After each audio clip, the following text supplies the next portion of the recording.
বাংলার বাঘের বাচ্চারা গেছে কফিলের ছেলেদের সাথে খেলতে।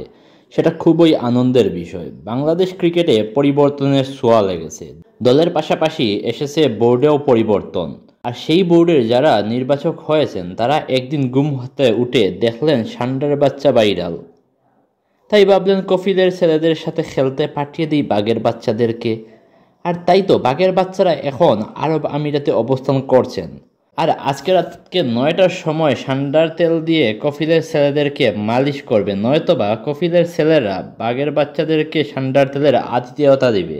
বিসিবি যেই দল আরব আমিরাতে পাঠিয়েছে তাদের এবিলিটি নিয়ে কোনো প্রশ্ন নেই, তবে কিছু কথা ভেবে দল নির্বাচন করা উচিত ছিল বিসিবির নির্বাচক প্যানেলের। যেই দল পাঠানো হয়েছে সেই দলে 5জন ওপেনার আছে, কিন্তু মিডল অর্ডার নামে যে একটা জায়গা আছে সেটির কথা নির্বাচকরা হয়তোবা ভুলেই গেছেন।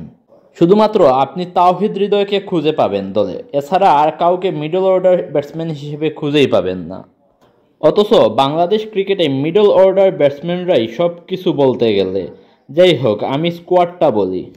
টপ অর্ডারে আছেন লিটন দাস, তানজিদ তামিম, নাজমুল হোসেন শান্ত, সৌম্য সরকার, পারভেজ হোসেন ইমন। মিডল অর্ডারে আছেন তাওহিদ হৃদয়।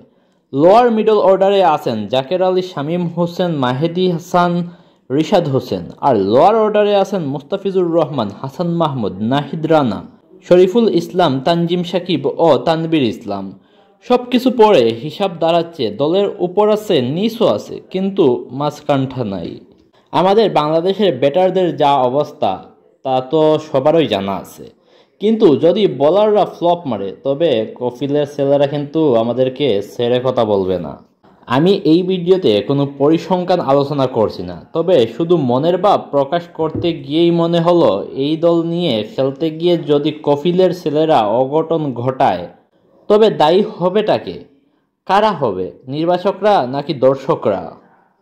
কারণ আমাদের সেরা পারফর্মার মেহেদী হাসান মিরাজকেও অজানা কারণে বাদ দেয়া হয়েছে। ওইদিকে ইনজুরির কারণে নেই তাসকিন আহমেদ। অথচ 2022 সালে আমিরাতের সাথে প্রায় হারতে যাওয়া ম্যাচেও কিন্তু মিরাজ সেরা পারফরমার ছিলেন। অনেকের হয়তোবা মনেও আছে শেষ মুহূর্তে বাংলাদেশের 7 রানের জয়টা।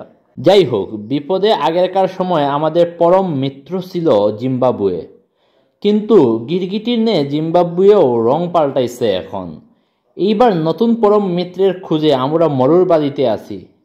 সেই জায়গায় যদি আমাদেরকে গর্ত খোঁজা লাগে তবে এর দায়ভার নিবেটাকে?